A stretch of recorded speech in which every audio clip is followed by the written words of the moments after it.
여호와여, 주의 장막에 머무를 자 누구오며 주의 성산에 사는 자 누구오니이까?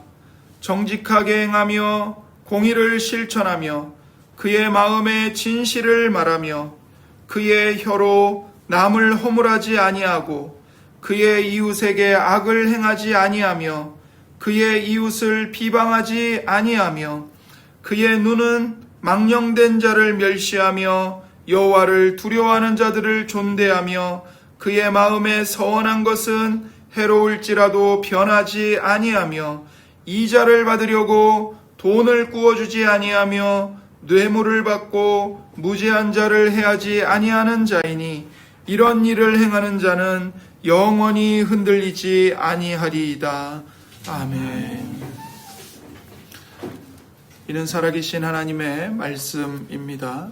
우리에게 말씀하시는 하나님께 감사합니다. 거의 대부분의 사람들이 인생을 살아가면서 수많은 문제를 만나고 또 도전을 만나기 때문에 그 인생의 정답을 알기를 원합니다. 인생에 수많은 문제가 있고 도전에 대해서 명쾌한 정답을 아는 것이 곧 성공하는 길이고 그것이 지혜라고 생각하기 때문이죠. 그런데 여러분, 인생을 살아가는 데 있어서 정말 중요한 것은 정답을 아는 것보다 바른 질문을 하는 것입니다. 왜 그럴까요? 잘못된 질문을 갖고 있으면 아무리 정답이 있어도 결국에는 틀린 답이 될 수밖에 없기 때문입니다. 그러니까 질문이 잘못되면 그 잘못된 질문에 대한 정답은 틀린 답이 될 수밖에 없습니다. 그래서 우리의 삶의 자리에서 바른 질문을 하는 것이 지혜의 핵심입니다. 배우자를 선택한다든지 대학에 진학을 할 때 어느 대학, 어느 과를 선택할 것인지, 혹은 직업을 선택할 때 어느 직업을 선택할 것인지, 혹은 내가 출석할 교회를 선택할 때 어떤 교회를 선택할 것인지, 그 모든 상황에 대한 올바른 질문을 하는 것이 매우 중요합니다. 그것이 지혜의 핵심이죠.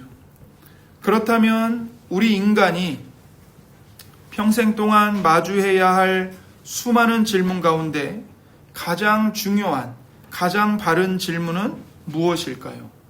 그것은 바로 우리가 함께 읽은 시편 15편 1절에 나온 질문입니다. 선지자 다윗은 성령의 감동을 따라 하나님께 궁극적인 질문을 합니다. 1절을 함께 보시면 여호와여, 주의 장막에 머무를 자 누구오며 주의 성산에 사는 자 누구오니까? 이것이 바로 피조물인 우리에게 가장 중요한, 가장 절대적인, 가장 바른 질문입니다. 여호와여, 누가 주의 장막에 머무를 수 있습니까? 주의 성산에 올라가서 하나님의 임재 속에 하나님과 함께 살 수 있는 사람은 과연 누구입니까? 누가 하나님 앞에 설 자격을 얻을 수 있을까요? 누가 하나님을 얼굴과 얼굴로 마주하면서 영원히 살게 될 저 천국에 들어갈 수 있을까요? 이 질문이 우리에게 가장 중요한 올바른 질문입니다. 다윗은 지금 이 질문을 하면서 단순히 지상에 존재하는 성막에 누가 들어갈 수 있습니까? 그 질문을 묻고 있는 것이 아닙니다. 본문에 사용된 머무르다, 살다, 이 단어들은 단지 이 성막을 잠깐 방문하는 행위를 가리키는 말이 아닙니다. 성경에서 이 머무르는 자라는 말은 잠깐 지나가는 나그네가 아니라 그 땅에 아주 오랜 기간 동안 거주하는 거류민을 가리킵니다. 그래서 창세기에 보면 아브라함이 나오죠. 그 아브라함이 하나님의 말씀을 따라 약속의 땅 가나안에 들어가서 머물러 살 때 이 머무르다라는 단어를 썼습니다. 또한 이스라엘 자손들이 애굽 땅에서 거류하면서 400년간 머물렀을 때도 바로 이 머무르다라는 말이 쓰였습니다. 따라서 다윗은 우리 인생에서 가장 중요한 질문을 하고 있는 것입니다. 하나님, 과연 어떤 사람들이 하나님의 임재 안에서 머물러 살 수 있을까요? 그 질문을 하는 거예요. 우리는 지난 주일에 시편 14편을 보면서 5절을 통해서 비록 온 인류가 죄악으로 인해 철저히 부패했지만 그럼에도 불구하고 하나님은 역사 속에서, 세상 속에서 하나님을 경외하는, 하나님을 따르는 의인들의 세대를 구원하시고 보존하신다는 것을 우리가 확인했었죠. 이제 시편 15편에 와서 그 하나님이 보존하시는 의로운 백성들이 과연 누구냐? 그들은 과연 어떤 사람들이냐? 이것을 구체적으로 묘사하고 있는 것입니다. 그래서 여러분, 이 질문은 우리가 이 땅에서 당장 대출금을 어떻게 갚을 것인가? 혹은 노후를 어떻게 준비할 것인가? 그것을 질문하는 것보다 훨씬 더 중요한 질문입니다. 어느 대학교를 갈지, 어떤 직업을 선택할지, 어떤 배우자를 만날지 그 고민보다 훨씬 더 본질적입니다. 왜냐하면 우리의 인생은 길어야 100년이에요. 그 100년이라는 세월이 흐르고 나면 우리가 여기서 그토록 밤잠을 설치면서 던졌던, 고민하던 질문들은요, 더 이상 중요하지 않게 됩니다. 하지만 이 질문, 여호와여 주의 장막에 머무를 자 누구 오며 주의 성산에 사는 자 누구 오니까? 이 질문은 이 땅을 살아갈 때나 죽어서나 우리의 영원한 운명을 결정짓는 영원히 중요한 질문입니다. 누가 하나님의 천국에서 하나님과 영원히 살 수 있을까? 이것이 우리 인생의, 피조물인 우리 인생의 가장 올바른 질문입니다. 그래서 이 바른 질문은 바른 대답을 요구합니다. 이 시편의 나머지 구절, 즉 2절부터 5절까지 그 말씀이 바로 이 질문에 대해서 하나님이 주시는 답입니다. 2절부터 5절까지의 말씀은 천국, 즉 하나님의 나라에서 하나님과 함께 살고자 하는 사람이 어떤 품성과 어떤 자격을 갖추어야 하는지를 우리에게 보여줍니다. 여기서 우리가 주의해야 할 게 있습니다. 그게 뭐냐면요, 이 시편 15편이 말하는 자격들을 자세히 읽어보고 묵상하면 이것들이 어느 하나도 외적인, 그러니까 겉으로 드러나는 종교 의식에만 국한되지 않는다는 점입니다. 이 시편은 우리가 그저 주일에 교회당 안에서만 하는 일들에 대해서 말하는 것이 아니라 한 주간 동안, 6일 동안 세상 속에서 우리가 살아가는 삶에 대한 것입니다. 물론 우리가 주일을 안식일로 지키고 성도들이 함께 모여서 하나님을 예배하고 서로를 돕는 것 매우 중요합니다. 그런데 하나님을 경외하는 태도가 교회당 안에서만 나타나는 것이 아니라 6일 동안의 삶의 자리에서도, 가정과 일터에서도, 사회에서도 나타나야 하는 것이죠. 하나님은 하나님을 사랑하고 이웃을 사랑하도록 하시기 위해 도덕법인 10계명을 우리에게 주셨습니다. 1계명부터 3계명은 하나님을 어떻게 경외하며 하나님을 어떻게 예배하고 섬겨야 하는가 가르쳐 주죠. 그리고 그것만이 아니라 이제 4계명에 가면 안식일을 기억하여 거룩하게 지키라고 우리에게 명령하십니다.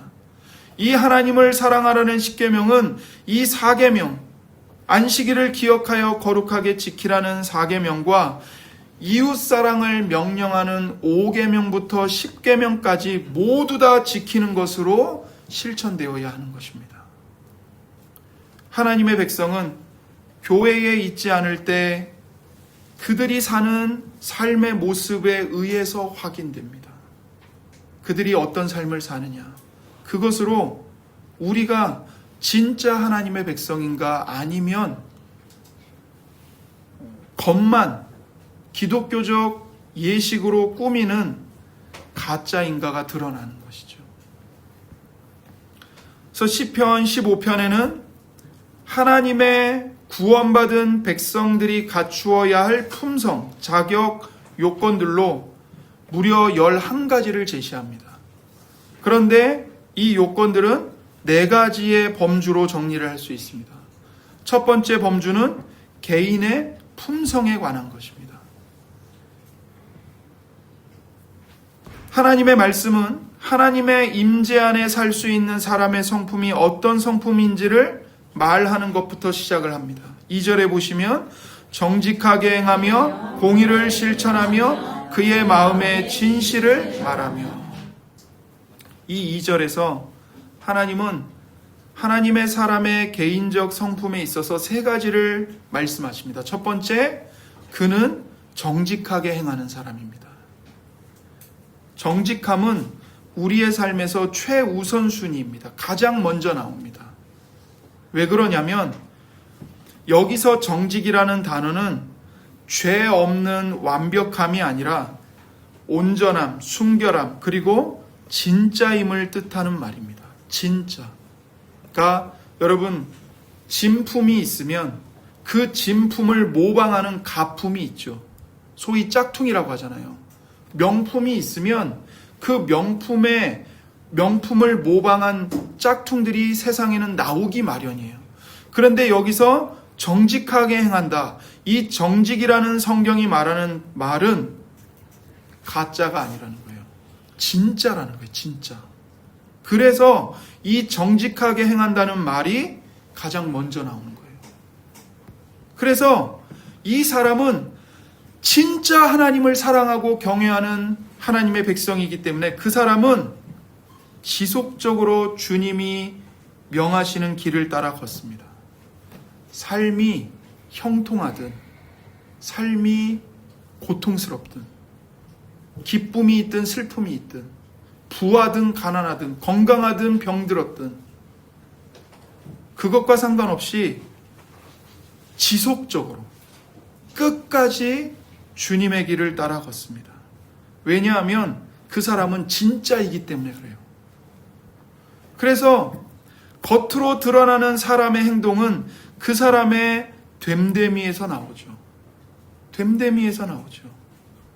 그렇기 때문에 그 사람의 겉모습만 꾸미는 게 아니라 그 사람의 영혼, 그 사람의 내면이 진짜이기 때문에 지속적으로 삶이 어떠하든 환경이 어떠하든 주님을 따라 주님과 함께 걸어갑니다. 그게 정직하게 행하는 것입니다. 성경에서 노아를 말할 때 그는 하나님의 은혜를 받아 당대의 완전한 자였다라고 말합니다.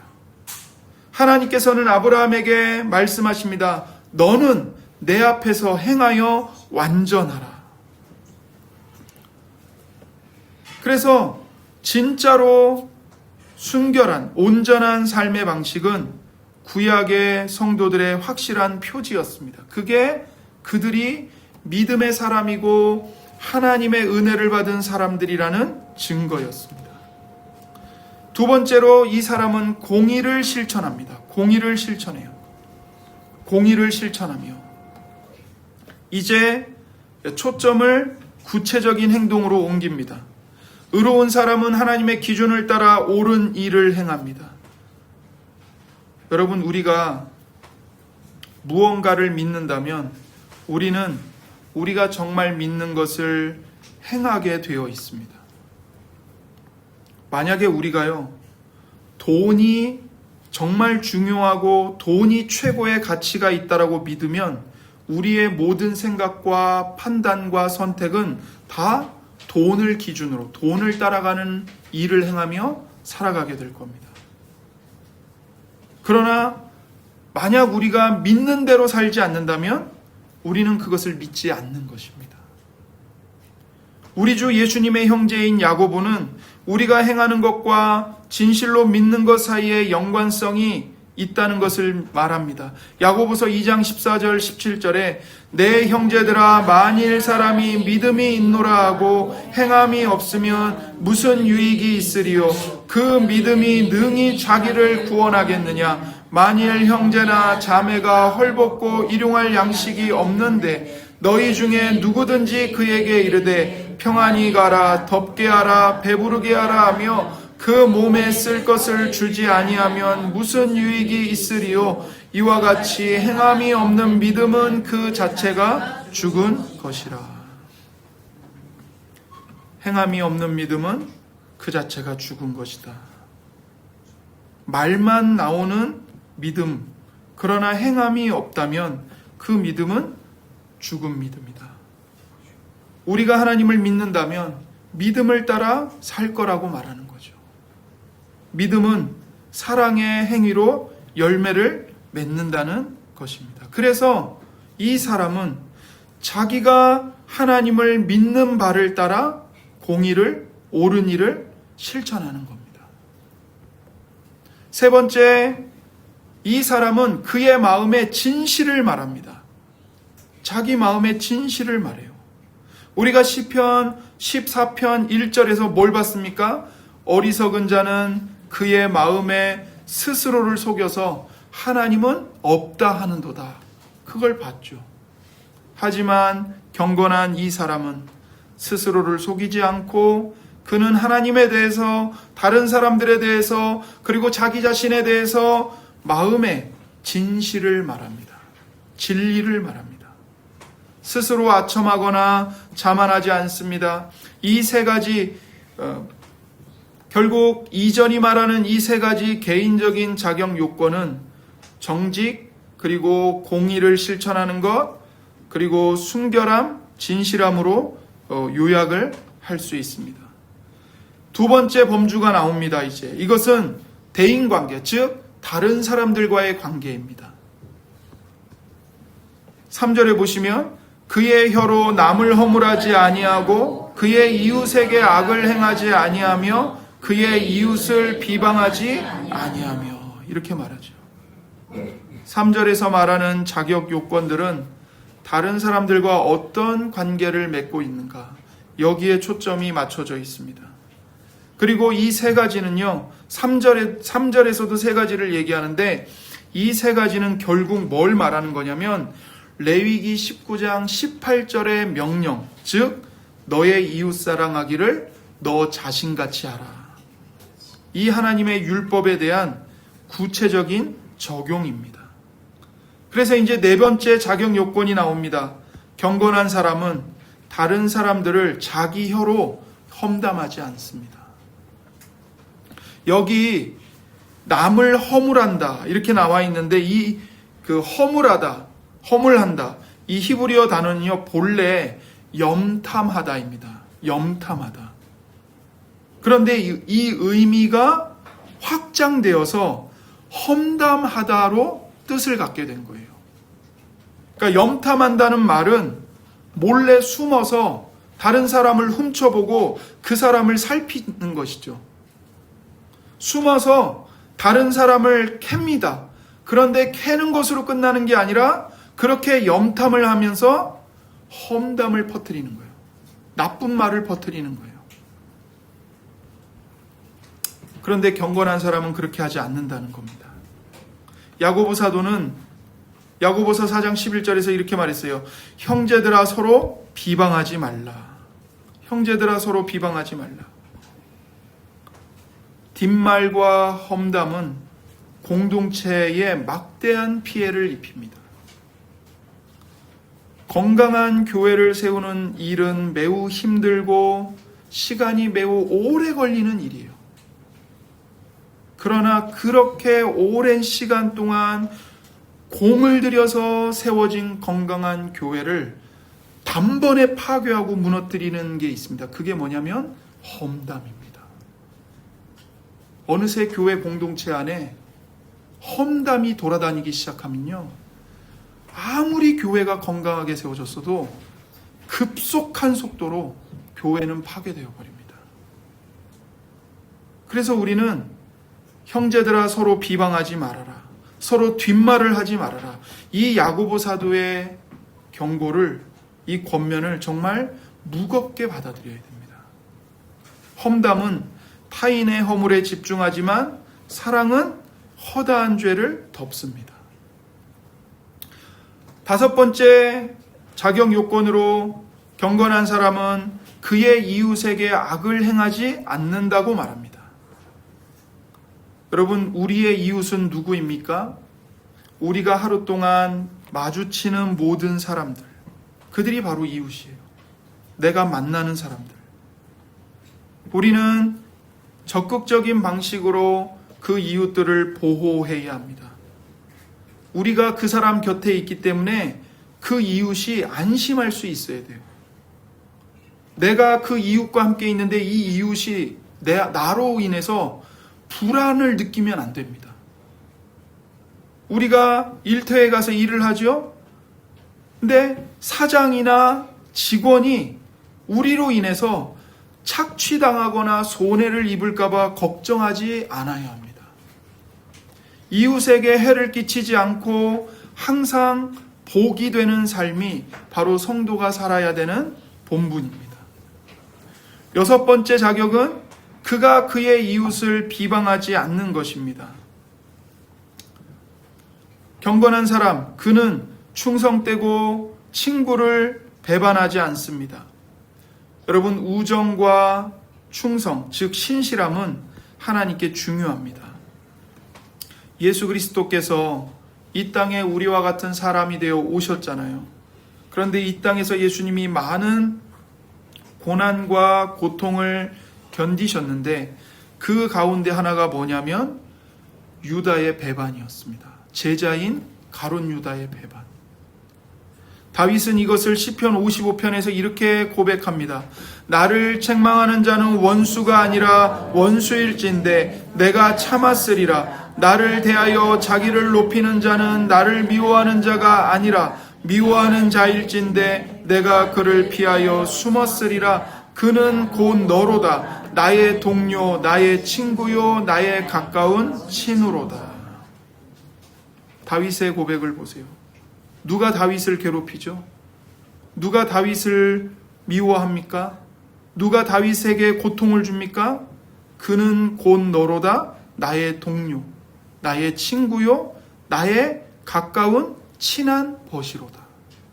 우정을 나눴는데 그 친구가 돌변해서 나를 공격하는 겁니다. 여러분, 이것은 분명 다윗의 고통이었어요. 그러나 다윗의 고통이면서 동시에 궁극적으로 예수 그리스도께서 당하실 배반의 고통을 미리 보여주는 것입니다.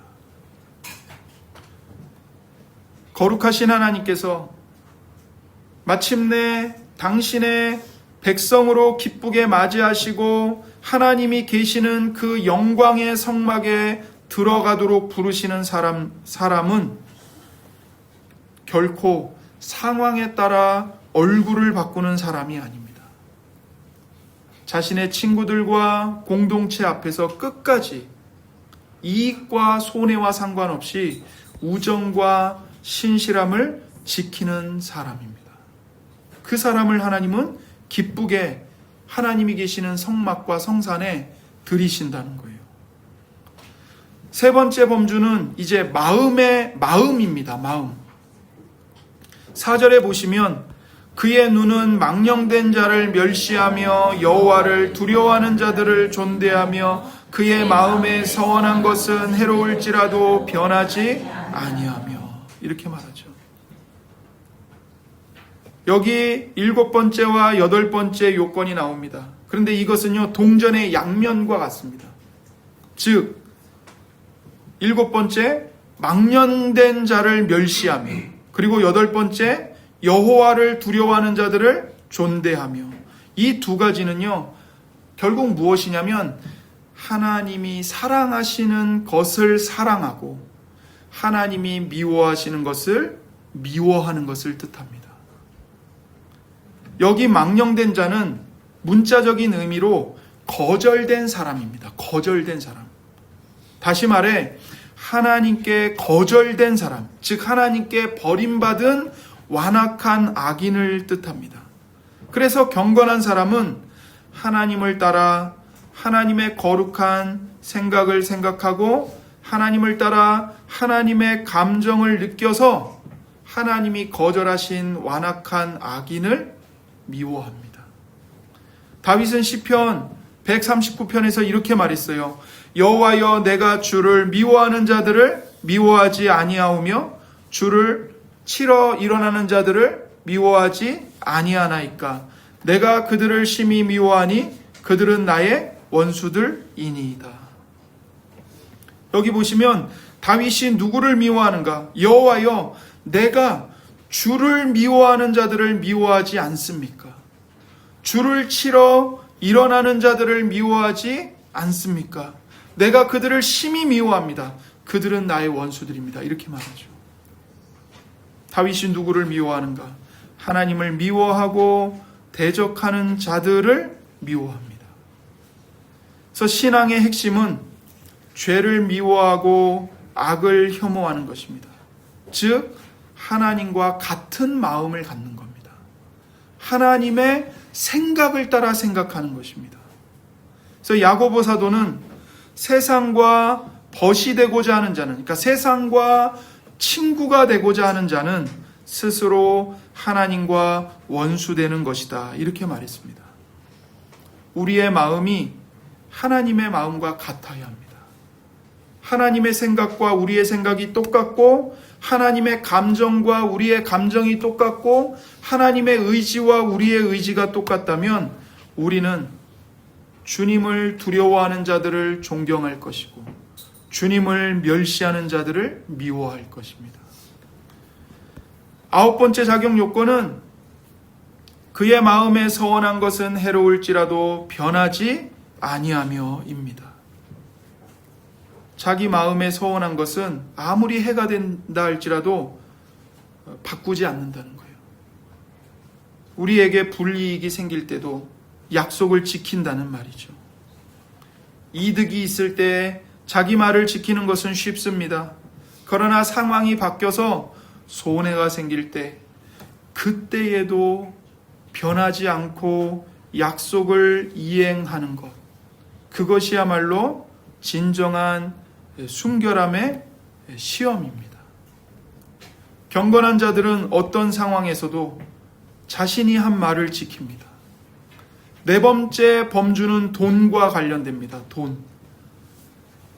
경건한 자들에게는 돈보다 사람이 더 중요합니다. 5절에 보세요.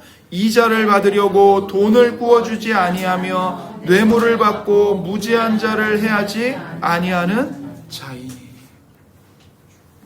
이 10번째와 11번째 자격 요건은 물질주의와 돈을 사랑하는 마음을 경계하는 것입니다. 여러분, 모세 율법에 보면, 출애굽기라든지 레위기에 보면 하나님께서 이스라엘 사람들 가운데 특별히 가난한 자들을 보호하시기 위해 이자를 받지 말라고 금지하셨습니다. 그 당시의 대출은 가난한 자들이 생계를 잇기 위해 대출을 받는 것이었어요.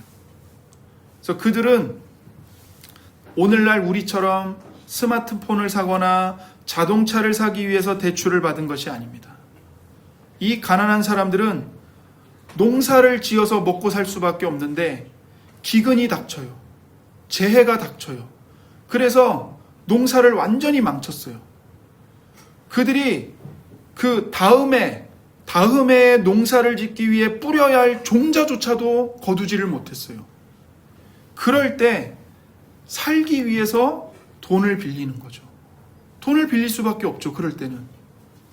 그런데 그들이 그런 가난과 공경에 빠져서 돈을 빌려야만 할 때 부자들이 같은 민족인 이스라엘 사람들을 착취하지 말아야 했습니다. 그래서 하나님께서 부자들이 같은 이스라엘 사람들의 공경을 위해 이용해서 착취하지 않도록 이자를 받지 말라고 금지하신 겁니다. 그래서 핵심은 경건한 자가 돈의 힘으로 다른 사람을 착취하지 않고 사람을 귀하게 여기기 때문에 가난한 자들에게 돈을 빌려줄 때 이자 없이 빌려준다는 겁니다. 그래서 경건한 사람은 사람들을 돈보다 우선하는 것입니다. 또한 경건한 사람은 뇌물을 받고 무죄한 자를 해하지 않는다고 명시합니다. 뇌물은 정의를 망치는 범죄입니다. 경건한 자는 돈을 얻기 위해서 진리를 그르치지 않습니다. 다른 사람들이나 사회의 선이나 정의를 희생시켜서 돈을 취하지 않습니다. 다윗은 이 자격 요건들을 약속으로 마무리합니다. 이런 일을 행하는 자는 영원히 흔들리지 아니하리이다.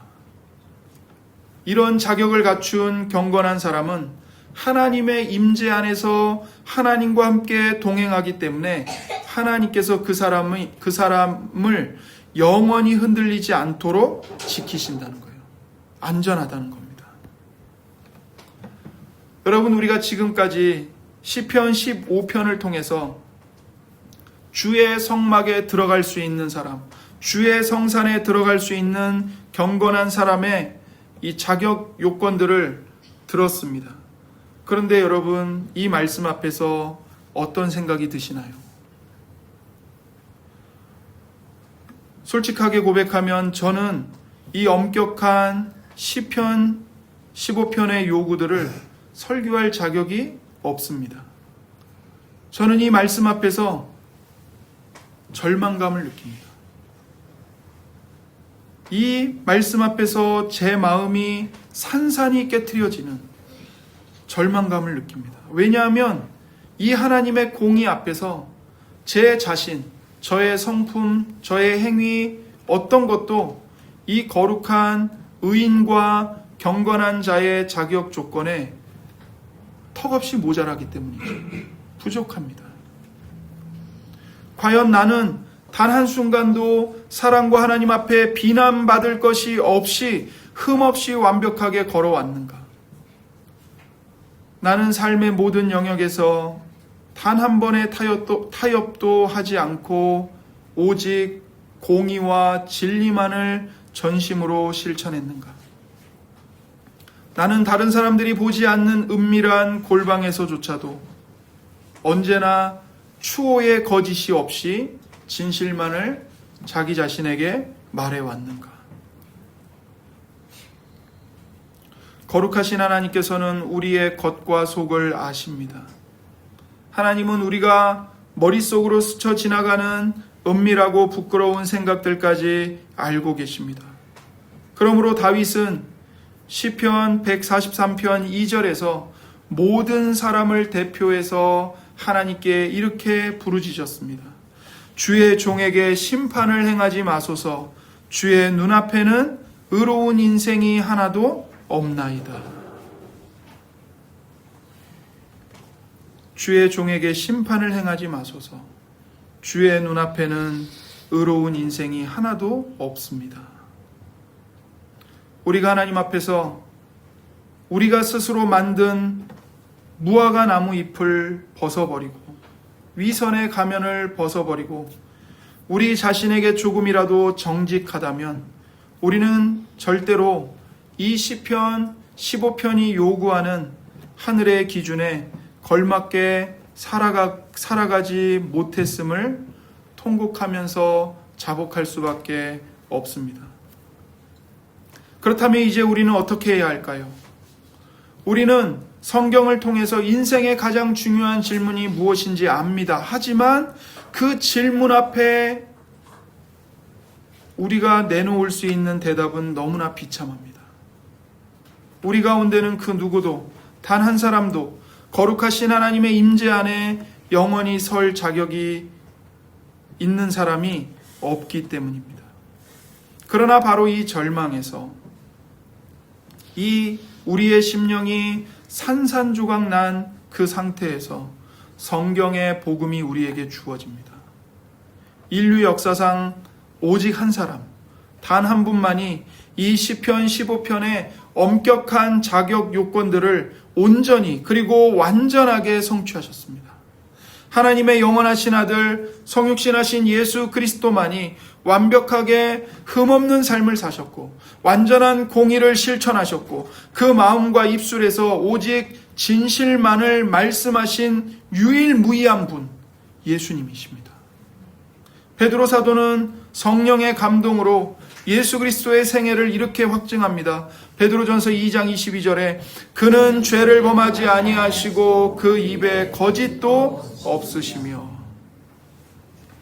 우리 주 예수님께서는 자신의 이웃들에게 어떤 악도 행하지 아니하셨고 오히려 예수님께서 당신을 저주하고 채찍질하며 침뱉음을 당하며 십자가에 못 박았던 사악한 사람들의 죄를 대속하시기 위해 친히 십자가 위에서 자신의 생명을, 당신의 생명을 대가 없이 내어주셨습니다. 예수님께서는 영원전부터 성부 하나님의 뜻에 온전히 순종하시기로 맹세하셨고 마침내 겟세마네 동산과 갈보리 언덕에서 당신의 거룩한 생명을 대가로 지불하셔야 했지만 변함없이 끝까지 순종하셨습니다. 그리하여 예수님께서는 마귀의 어떤 유혹과 시험 앞에서도 영원히 흔들리지 아니하셨죠. 예수님께서는 인류의 구원과 성부 하나님의 영광을 위해서 자신의 얼굴을 십자가를 향해 고정하셨습니다. 예루살렘에 올라가기로 굳게 결심하셨습니다. 그리고 십자가의 형틀을 향해서 당신의 얼굴을 고정하시고 십자가를 향해 묵묵히 걸어가셨고 마침내 부활하시고 하늘에 올라가셔서 영광스러운 하나님 보좌 우편에 가장 높임을 받으셨습니다. 오직 우리 구주 예수 그리스도 한 분만이 하나님의 성막에, 하나님의 성산에 올라가 머무를 자격을 영원히 소유하고 계시고 지금 그 예수님은 하늘에 올라가 계십니다. 그리스도께서 이 땅에서 성취하신 그 완전하고 흠없는 의로운 삶의 공로 때문에 거룩하신 성부 하나님께 완전하게 받아들여지셨죠. 그래서 이 시편 15편 1절이 하는 질문, 여호와여 주의 장막에 머무를 자 누구 오며 주의 성산에 사는 자 누구 오니까, 이 질문에 대한 유일한 사람은 바로 예수 그리스도이십니다. 그 예수님이 지금 바로 하나님의 성막, 하나님의 성산에 올라가 계셔요. 여러분, 우리는 이 사실을 시편의 구조에서도 확인할 수 있습니다. 시편 3편부터 14편까지 우리가 말씀을 들어왔잖아요. 이게 지금 뭘 말하고 있냐면요, 메시아이신 그리스도께서 타락하고 사악한 인간들에게 철저하게 거절당하시고 버림받으시는 고난을 예언하고 있는 겁니다. 반면에 오늘 시편 15편부터 24편까지는 메시아가 인간들로부터 비참하게 거절을 당하셨어요. 죽임을 당하셨어요. 그런데 그 그리스도께서, 메시아께서 성부 하나님께 의인이라고 인정받으시고 받아들여지시는 영광스러운 승리를 선포하고 있는 겁니다. 시편 3편부터 14편까지는 메시아이신 예수님이 받으실 고난, 그리고 15편부터 24편까지는 고난받아 죽임당하시는 예수님이 성부 하나님께 받으시는 영광, 승리, 그걸 우리에게 선포하고 있는 거예요. 그래서 인간에게 철저하게 거절당하시는 동시에 하나님께는 완전하게 받아들여지시는 이 거대한 이 구속사적 긴장과 반전과 역전이 시편의 구조에 그대로 고스란히 담겨 있는 겁니다.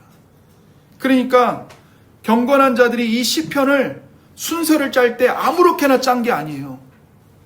성령의 감동에 의해서 그리스도이신 예수님의 고난과 부활과 승리, 그 순서를 따라서 시편의 순서를 편집을 한 겁니다.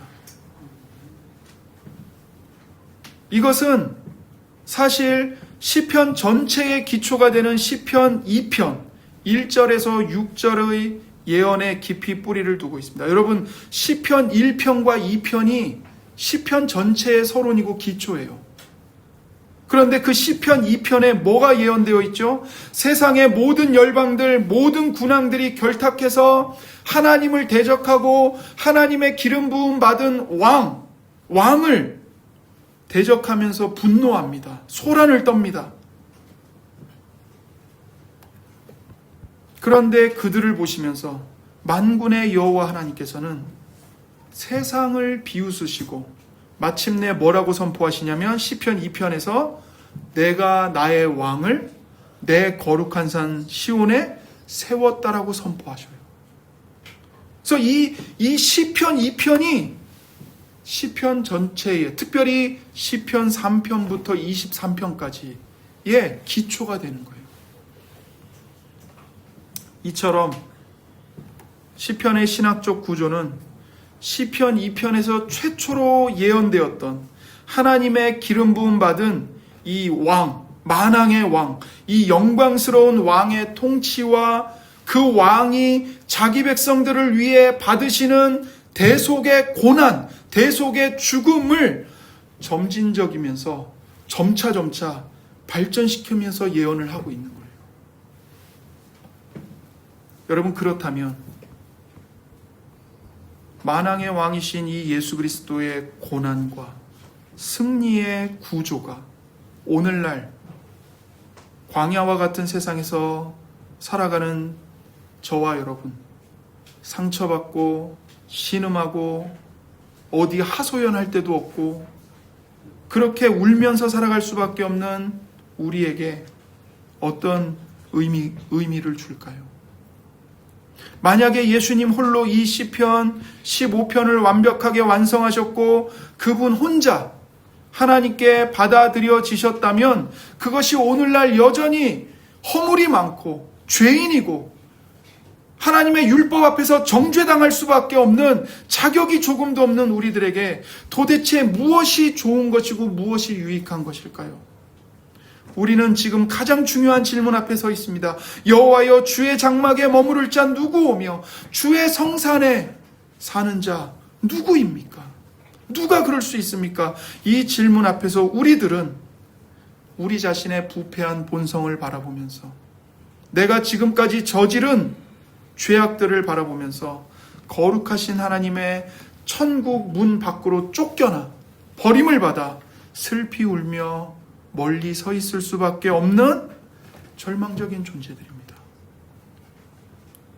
그러나 그런 우리들에게 영적으로 죄의 빚 때문에 완전히 파산을 당한 자들, 심령이 가난한 자들, 스스로 죄의 빚을 갚을 수 없는 심령이 파산당한 자들인 우리에게 예수님이 너희가 바로 복이 있다, 심령이 가난한 자가 복이 있나니 천국이 그들의 것이다라고 복음을 선포하십니다.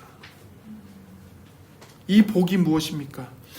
바로 예수 그리스도께서 이 땅에서 그분의 전 생애를 통해 성취하신 그 완전한 순종과 죄 없는, 흠 없는 의로운 삶이, 거룩한 삶이 오늘 이 시간 예수님을 믿는, 오직 믿음으로 그리스도와 연합한 여러분과 저에게 값없이 전가된다는 것입니다. 여러분, 전가가 뭐죠? 값없이 주어지는 거예요. 내가 예수님을 믿는 순간 예수님과 내가 연합했어요.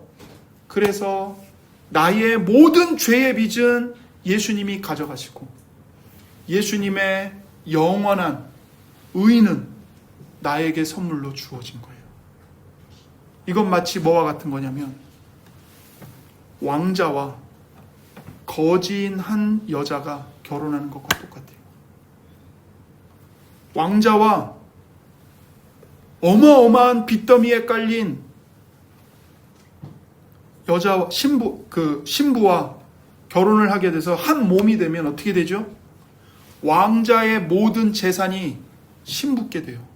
아무 조건 없이. 그리고 그 신부의 어마어마한 빚은 누가 다 갚아주는 거예요? 왕자가 다 갚아주는 거예요.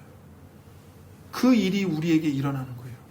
내가 예수님을 믿을 때 나의 어마어마한 죄의 빚이 예수님께로 가고 예수님의 어마어마한 의가 나에게 값없이 주어지는 겁니다. 성경이 이 위대한 복음을 로마서 5장 19절에서 이렇게 선포합니다. 한 사람이 순종하심으로 많은 사람이 의인이 되리라.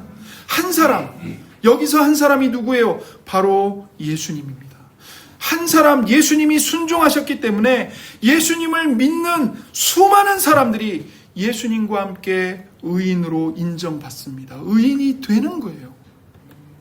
갈라디아서 2장 16절에도 똑같은 복음을 말해요. 사람이 의롭게 되는 것은 율법의 행위로 말미암음이 아니요 오직 예수 그리스도를 믿음으로 말미암는 줄 알므로 우리도 그리스도 예수를 믿나니 이는 우리가 율법의 행위로서가 아니고 그리스도를 믿음으로써 의롭다함을 얻으려 함이라. 율법의 행위로서는 의롭다함을 얻을 육체가 없느니라. 보세요. 오직 예수 그리스도를 믿음으로, 오직 그리스도를 믿음으로써 의롭다함을 얻는 겁니다. 우리의 율법의 행위가 아니에요. 율법의 행위로는 하나님 앞에 의롭다함을 얻을 육체, 사람이 아무도 없어요. 예수님 말고는. 그런데 죄인인 내가 오직 완전한 의인이신 예수님과 믿음으로 연합하여 한 몸이 되어, 쉽게 말해 예수님과 내가 믿음으로 결혼하여서 예수님의 의가 나에게 의로 값없이 주어지는 겁니다. 그래서 예수님의 의가 나의 의가 되는 거예요. 사랑하는 성도 여러분, 이 진리를 믿으십시오. 이게 하나님의 말씀입니다. 예수님께서 2000년 전에 이 땅의 역사 속에서 시편 15편을 읽으시면서 그 의인이 바로 나다. 그 경건한 자가 바로 나다. 내가 너희들을 구원하기 위하여 시편 15편이 말하는 의인으로 경건한 자로 이 땅에 왔다. 그렇게 말씀하시며 그 높은 율법의 자격 요건들을 한치의 부족함도 없이 완벽하게 사신 것처럼 그리스도께서 획득하신 그 흠없는 영원한 순종의 의로움이 하나님의 법정에서 바로 여러분의 행위요 여러분의 의로움으로 간주되고 전가되고 선고되는 것입니다. 그래서 이미 하나님의 법정에서는 여러분에 대한 선고가 끝났어요. 여러분이 예수님을 믿을 때 너는 이제 더 이상 죄인이 아니고 의인이다라고 하나님이 선고하셨어요. 땅땅땅 끝. 더 이상 율법이, 사탄이 여러분을 고소할 수 없어요. 예수님의 의로움 때문에. 그 예수님의 의로움이 여러분의 의로움이 되었기 때문에, 그리고 그것을 하나님이 이미 너는 의인이다라고 하늘 법정에서 선고하셨기 때문에, 이것이 바로 죄로 인해 영원히 파멸당할 수밖에 없었던 비참한 우리가 거룩하신 창조주 하나님과 어떻게 영원히 화목하게 되었으며 감히 하나님의 성막에 담대히 들어갈 수 있게 되었는가, 그 질문에 대한 성경의 위대한 해답입니다. 여러분 예수님 믿으시죠? 그러면 여러분은 시편 15편 1절의 질문에 담대하게 아멘이라고 답할 수 있는 사람들입니다.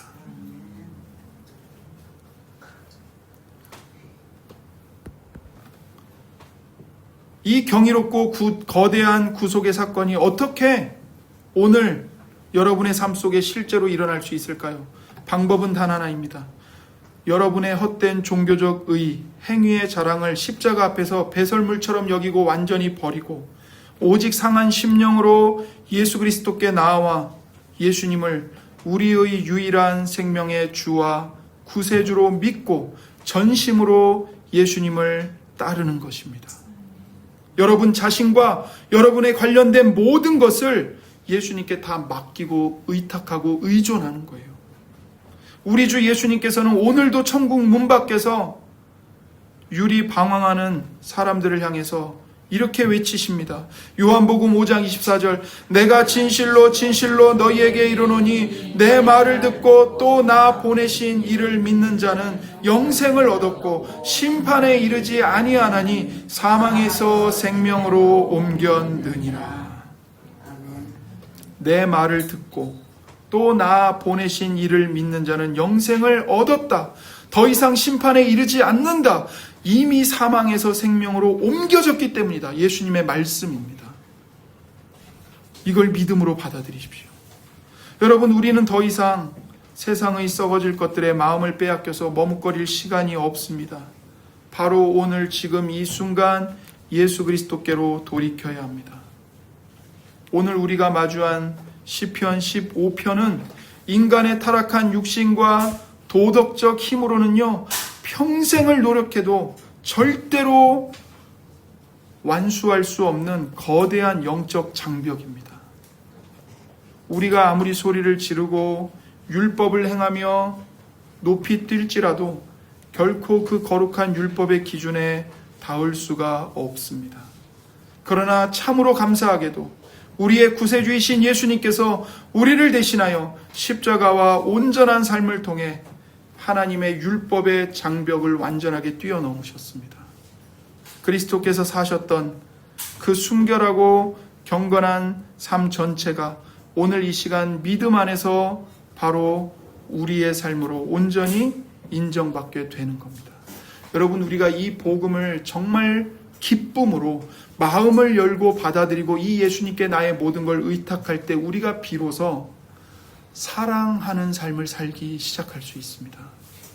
우리가 이 복음을 맛볼 때, 이 은혜를 맛볼 때 우리가 비로소 죄를 실어 버리게 됩니다. 다른 사람의 허물을 용서할 수 있게 돼요. 누가 나한테 칭찬해 주지 않고 나를 인정해 주지 않아도요, 이 하나님의 사랑이 너무 감격스럽고 충만해서 내가 먼저 가서 섬길 수 있게 되는 거예요. 성령 하나님이 우리를 도우십니다. 그래서 예수 그리스도를 우리의 전부로 삼고 따르도록 만드시고 예수님께서는 마침내 거룩한 성령과 말씀으로 우리의 내면과 동기와 목적과 성품을 시편 15편의 말씀 그대로 우리를 거룩한 사람으로 빚어가십니다. 빚어가세요. 그러므로 여러분, 우리가 죄 때문에 걸려 넘어졌을 때 우리 영혼 안에 있는 목마름을 하나님의 사랑으로 채우지 않고 하나님이 아닌 다른 피조물로 채우려고 했을 때, 그런 자기 자신을 보면서 너무나도 쓰라리고 고통스럽고 절망스러울 때 우리는 우리의 눈을 들어서 십자가에 못 박히신 예수 그리스도를 바라봐야 합니다. 그 예수님이 값없이 우리에게 주신 복음을 먹고 마셔야 합니다. 그 맛을 깊이 맛보면서 하나님의 사랑을, 하나님의 약속을 묵상해야 합니다. 그럴 때 비로소 그 복음이 우리를 서서히 변화시키면서 죄를 이길 힘을 우리에게 주는 것입니다. 그리하여 주 예수님께서 장차 다가올 영광의 날에 자격이 없는 저와 여러분을 영원한 하나님의 거룩한 임재의 성막 안으로 흔들리지 않는 천국 백성으로 기쁘게 맞이해 주실 것입니다. 나를 사랑하사 나를 위하여 십자가에 자기 몸을 내어주시고 이 위대한 구원의 은혜로 우리를 부르시는 그리스도 앞으로 나아오십시오.